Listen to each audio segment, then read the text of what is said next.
Aye, me hearty. A pirate is someone who goes around doing whatever he or she wants as long as it's something to gain. In a lot of stories and movies, they portray them as fun, adventure-seeking, and free, who are actually opposed by people who wish for order. Well, the truth is, pirates are not good people.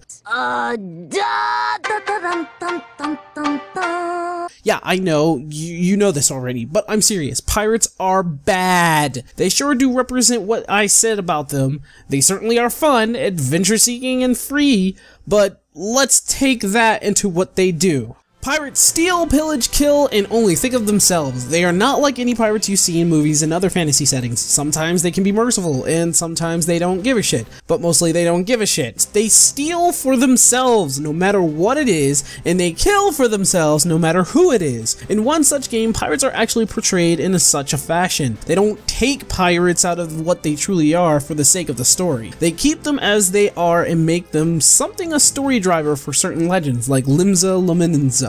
Let's start with this. Limsa is a pirate-founded city. Maybe it was a town until pirates took it over, or maybe it was actually founded by pirates. The point is, everyone who is Limsa-born has a little or a lot of pirate in them. Basically, every Lominsan is a descendant of a pirate, which is why they stay by the sea and for some reason are really good with pistols, axes, and sea-related activities.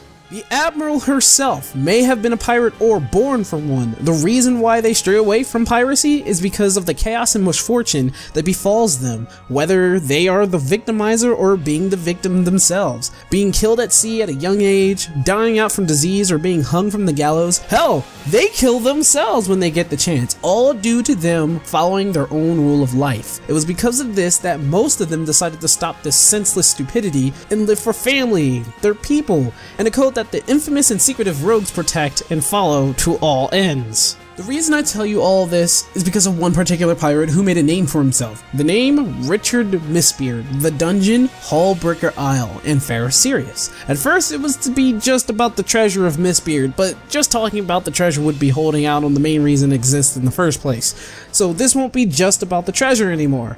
I am the Sync Weaver, and this is the Legend of Mistbeard.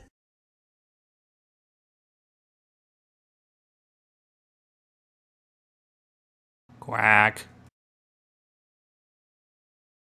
As you may already know, the treasure is a helm that was worn by the many Mistbeards of the past. It was worn by the many from past generations, each one being more ruthless than their predecessor. Of course, Richard did some of the most legendary acts in Eorzea's history. Okay, first, Fair Sirius, a place of unfortunate tidings, a place where seamen specifically went off to die. There we find a cove of pirate and sailor zombies who lost their lives due to a siren. This siren was supposed to be the last one killed off by the last Mistbeard, but it seems she survived and is attacking fellows who ride near the lighthouse. The place is in shambles, ruined from the chaotic disaster that is the Calamity, and the many corpses of sailors and men trapped to serve their master, wandering the halls in a sort of crystal, grotesque form. You were there to put down the siren by the Lalafell Mimido, the former cabin boy and survivor of the siren attack, led by Mistbeard so many years ago. You were to put it down for taking his pupil's father and old friend who was taken years ago. Although I wasn't able to identify if any of them were his old pal, I did find this guy to be most interesting. Simon the Unsinkable. Of course he's here for aesthetic reasons. A pirate who was bewitched and killed by the siren. Though it has little to do with Mistbeard, think of it this way. With all the sailors you've seen,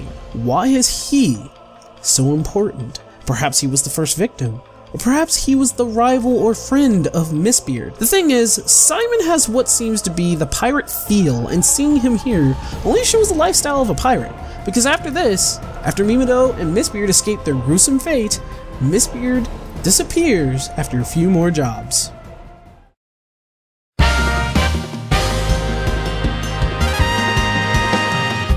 It was he who stole something called the Heart of Infinity from the Gridanians, something that seems to have the power of an ancient elemental capable of bringing great fortune to Gridania. And for his most infamous, his great theft from the Sultan of Uldah's wedding, stealing 55 purebred black chocobo skins, 200 gold ingots, a 10-pound diamond, coins minted in the Allegan Empire, several ships from the port of Uldah, not sure how he did that, and the maidenhood of the Sultan's young bride.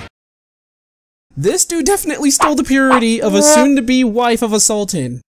Okay, wow! Not to mention that the Curtain Sultana has his likeness, so... And let's not forget that the current Admiral, Merlip Blofizwin, has his 2 prized pistols, Death Penalty and Annihilator. Richard certainly made a name for himself, but what's interesting is how he retired. A woman, a mysterious young woman, talked him out of his piracy. Not sure if she then became his wife, but it's not hard to believe. The entirety of Hullbreaker Isle is for the finding of his most cherished treasure, the Helm of Mistbeard. Now, why does this place seem like it was a vacation spot at one time?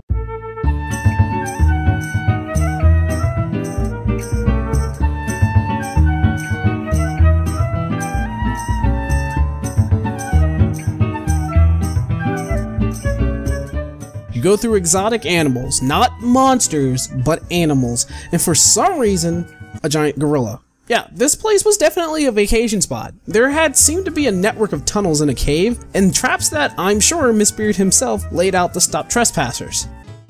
Alright, did he just give up? There's nothing here. There's like nothing here. Oh shit! Jesus, I damn near broke my legs! Mistbeard, you're an asshole! The last thing, which I'm sure he himself did not put there, is the battle against the Kraken. An annoying, cheating jackbutt of a boss.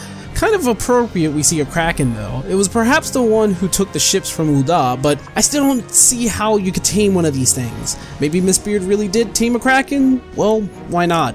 Add that to his badassery list. The point is, Mistbeard was an infamous pirate that even held the title of Pirate King, and his fond farewell really did shape Limsa for the better, making people realize that piracy can be a thing of benefit or a thing of horror.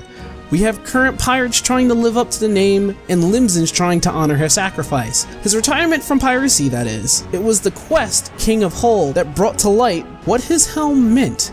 Not only as his greatest treasure, but the symbol of his legacy that even other Lominsans would try to succeed. This is why they had no choice but to retrieve it and make it vanish forever, before any Lominsan or pirate were to ever find it. Seeing it spurs their innate pirate nature, and of which is why even Merlib had agreed to its banishment. Yeah, she was involved too. A pirate is something a Lominsan is at heart, and it's the job of the Admiral to protect her people even from themselves. The treasure of Richard Mistbeard is probably not just the helm itself, but possibly the freedom from his piracy, or perhaps it's the possible family he discovered after taking off the helm.